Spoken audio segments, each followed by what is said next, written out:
Sir, അഭിമന്യുവിന്റെ വാർഷികമാണ് വന്നിരിക്കുന്നത്.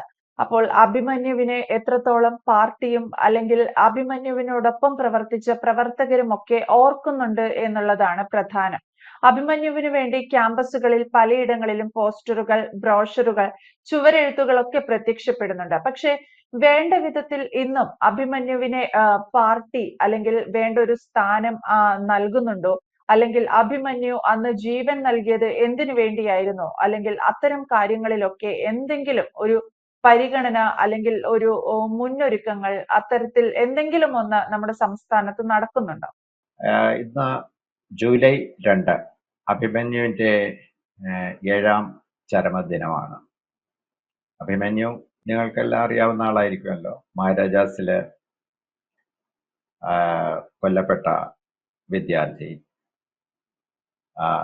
ഗോത്രവർഗ വിദ്യാർത്ഥി എന്ന് പ്രത്യേകം എടുത്ത് പറയണം. അദ്ദേഹം BSc കെമിസ്ട്രിക്ക് പഠിച്ചിരുന്ന വിദ്യാർത്ഥിയാണ്. SFIയുടെ ശക്തനായ ഒരു പ്രവർത്തകനായിരുന്നു.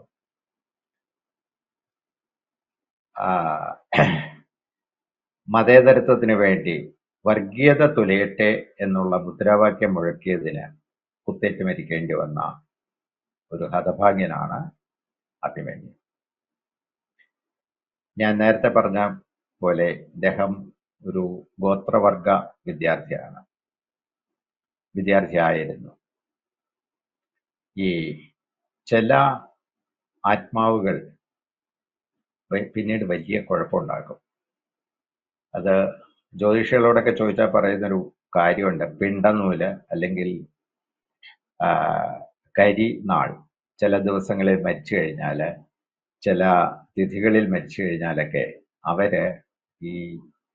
അവരുടെ ആത്മാവ് ഈ സ്ഥലം വിട്ടുപോവുകയല്ല. പിണ്ടനൂലും കരിനാളും ഒക്കെ ബാധിച്ചു കഴിഞ്ഞാൽ സംഭവിക്കുന്ന എന്താണെന്ന് ചോദിച്ചു കഴിഞ്ഞാൽ തകരാറ് മുഴുവൻ കൂട്ടാളികൾക്കായിരിക്കും. അത് പിന്നീട് നമ്മൾ SFIയുടെ ഒരു പതനത്തിൽ കണ്ടുകൊണ്ടിരിക്കുകയാണ്. P. സദാശിവം ഗവർണർ സ്ഥാനത്ത് നിന്ന് മാറി പകരം ആരിഫ് മുഹമ്മദ് ഖാൻ വന്നു. അദ്ദേഹം വിദ്യാർത്ഥികളുമായിട്ട്, SFI വിദ്യാർത്ഥികളുമായിട്ട് വളരെ പൊരിഞ്ഞ പോരിലായിരുന്നു. അതുപോലെ ഇദ്ദേഹത്തിന്റെ അഭിമന്യുവിന്റെ കൊലപാതകത്തിന് പിന്നിൽ SDPI, PFI തുടങ്ങിയ സംഘടനകളുടെ വിദ്യാർത്ഥി വിഭാഗം ഉൾപ്പെട്ടിരുന്നു എന്നാണ് പറയപ്പെടുന്നത്. കേസ് കോടതി നടക്കുകയാണ്. അതിൽ ഒരു പ്രതിയെ കിട്ടാനുണ്ടെന്നാണ് എനിക്ക് തോന്നുന്നത്. എന്തായാലും അത് അതിന്റെ വഴിക്ക് പോകട്ടെ. അവർക്കും വളരെ മോശമായ അന്തരീക്ഷമാണ് പിന്നീട് ഉണ്ടായിട്ടുള്ളത്. 2018 ശേഷം പല സംഘടനകൾക്കും, PFI പോലുള്ള സംഘടനകൾക്ക് അല്ലെങ്കിൽ SDPI പോലുള്ള സംഘടന, PFI ഇപ്പം നിരോധിക്കപ്പെട്ടു, SDPI പോലുള്ള സംഘടനയ്ക്ക് ഒക്കെ കഷ്ടകാലമായിരുന്നു എന്ന് പറയേണ്ടിയിരിക്കും. ഇവരെ ഹ്യൂമാനിറ്റേറിയൻ അല്ലെങ്കിൽ മനുഷ്യത്വപരമായ രാഷ്ട്രീയ പ്രവർത്തനത്തിന്റെ ഭാഗമായിട്ട് കേരളത്തിൽ നിന്ന് ഒരു മാധ്യമപ്രവർത്തകൻ UP പോയിട്ട് 200 ദിവസമാണ് കുടുങ്ങിക്കിടന്നത്.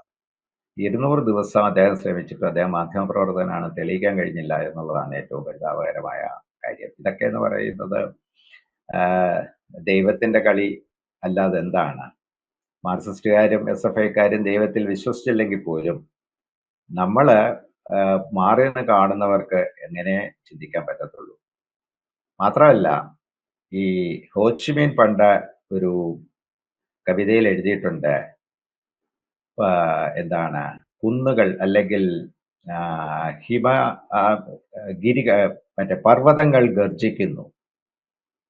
പർവ്വതങ്ങൾ ഗർജിക്കുന്നു എന്ന് പറഞ്ഞിട്ട് ഹോച്ചിമിൻ കവിതയില്, കാരാഗ്രഹ സച്ചിദാനന്ദൻ ട്രാൻസ്ലേറ്റ് ചെയ്ത കവിതയിൽ ഒരു കവിതയുണ്ട്.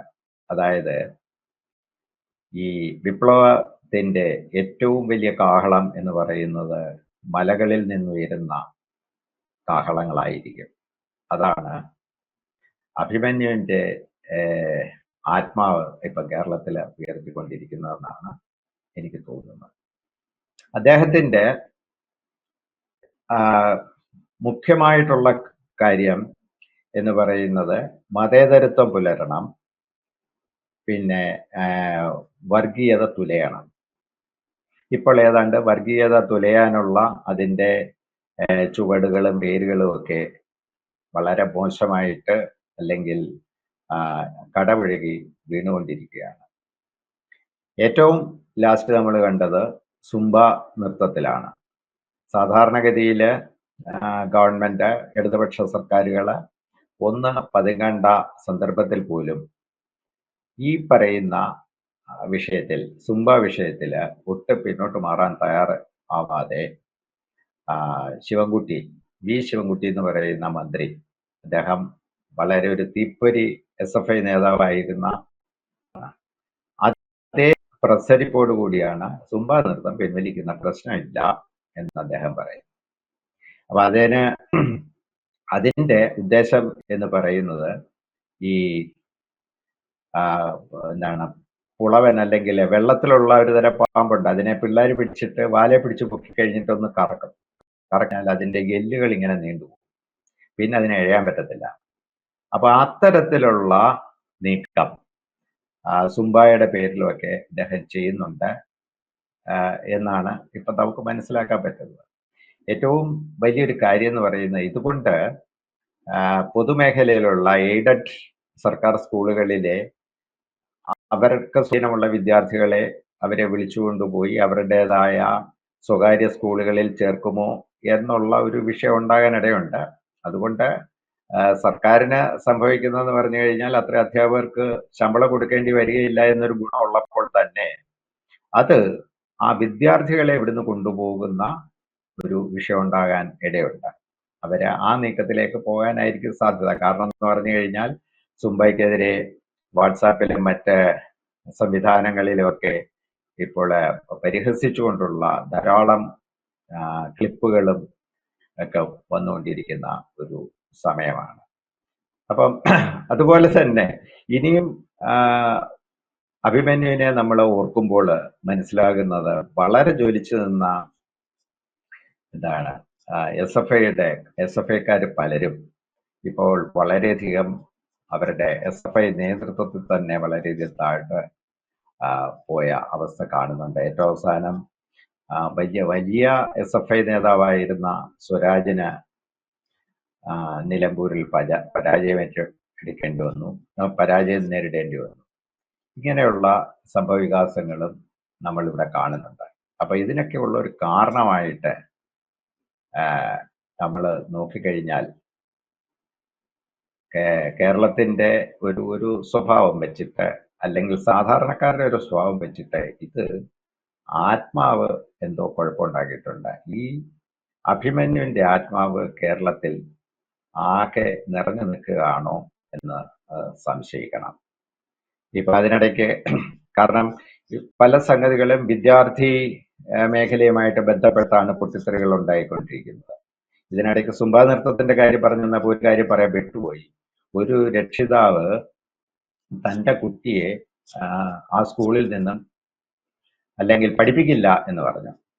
പഠിപ്പിക്കില്ല എന്ന് പറഞ്ഞത് മാറ്റി വേറെ ഏതെങ്കിലും സ്കൂളിൽ ചേർക്കുകയാണെങ്കിൽ കുഴപ്പമില്ല, അവരുടേതായ സ്കൂളുകൾ ഉണ്ടെങ്കിൽ അവിടെ കൊണ്ടുപോയി ചേർക്കാം. അതല്ല, പഠിപ്പിക്കില്ല എന്ന് പറഞ്ഞു കഴിഞ്ഞാൽ സ്റ്റേറ്റിന് അതിൽ ഇടപെടേണ്ടി വരും. 14 വയസ്സ് വരെ സാർവത്രിക നിർബന്ധിത വിദ്യാഭ്യാസമാണ് സ്റ്റേറ്റ് നിയമം മൂലം നടപ്പാക്കിയിട്ടുള്ളത്. അപ്പം കുട്ടിയെ പഠിപ്പിക്കത്തില്ല എന്ന് പറഞ്ഞു കഴിഞ്ഞാൽ അച്ഛനകത്ത് പോകും.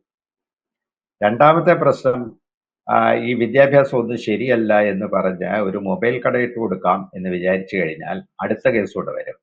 ബാലവേലയ്ക്കുള്ള കേസ് കൂടെ ഈ രക്ഷിതാവിന്റെ പേരിൽ വരും. അപ്പൊ അങ്ങനെ ആകപ്പാടെ അഭിമന്യുവിന്റെ ആത്മാവ് കേരളത്തിനെ ശുദ്ധീകരിക്കാനായിട്ടുള്ള ഒരു തലത്തിലേക്ക് ഉയർന്നുവോ എന്നുള്ളതാണ് ഈ അദ്ദേഹത്തിന്റെ 7ാം ചരമദിനത്തിൽ എനിക്ക് ഇപ്പൊ തോന്നുന്നൊരു കാര്യം. ഇത് വളരെ വളരെ സൂക്ഷിക്കേണ്ട ഒരു കാര്യമാണ്. നമ്മൾ പ്രത്യക്ഷത്തിൽ വളരെ ഭൗതികവാദികളൊക്കെ ആയിട്ട് പറയുമെങ്കിൽ പോലും കേരളത്തിലെ 90% അന്ധവിശ്വാസികളും ഇതുപോലെയുള്ള വിശ്വാസങ്ങൾ ഉള്ളവരും, ഇതുപോലുള്ള വിശ്വാസങ്ങളാണ് അന്ധവിശ്വാസങ്ങൾ. ഇത്തരം വിശ്വാസങ്ങളിൽ ആകൃഷ്ടരായിട്ടുള്ള ആളുകളാണ് അവര് ഇതിനെപ്പറ്റി കാണുന്ന കാഴ്ച ഇങ്ങനെയൊക്കെ തന്നെയായിരിക്കും എന്നാണ് എനിക്ക് തോന്നുന്നത്. എന്തായാലും അകാലത്തിൽ പിരിഞ്ഞുപോയ നല്ല ഒരു വിദ്യാർത്ഥി, ഒരു കുടുംബത്തെ നോക്കി നടത്തേണ്ട ഒരു വിദ്യാർത്ഥി, ഒരു യുവാവ് അകാലത്തിൽ കടന്നുപോയതിൽ വളരെയധികം ഖേദമുണ്ട്. അത് മാത്രമല്ല, അദ്ദേഹം റെപ്രസെന്റ് ചെയ്യുന്ന ഗോത്ര സമൂഹം, ആ ഗോത്ര സമൂഹത്തിന്റെ ഉള്ളിൽ പോലുമാണ് ആ വേദന, നീറ്റൽ ഉണ്ടായിട്ടുള്ളത്. അത് എന്തായിത്തീരും എന്ന് നമുക്ക് പ്രവചിക്കാൻ പറ്റില്ല. കേരളത്തിലെ പ്രതിലോമ ശക്തികൾ കരുതിയിരുന്നാൽ അവർക്ക് നല്ലത്. കാരണം ഇത്തരം സ്പിരിറ്റുകൾ നേരിട്ടായിരിക്കില്ല വരുന്നത്.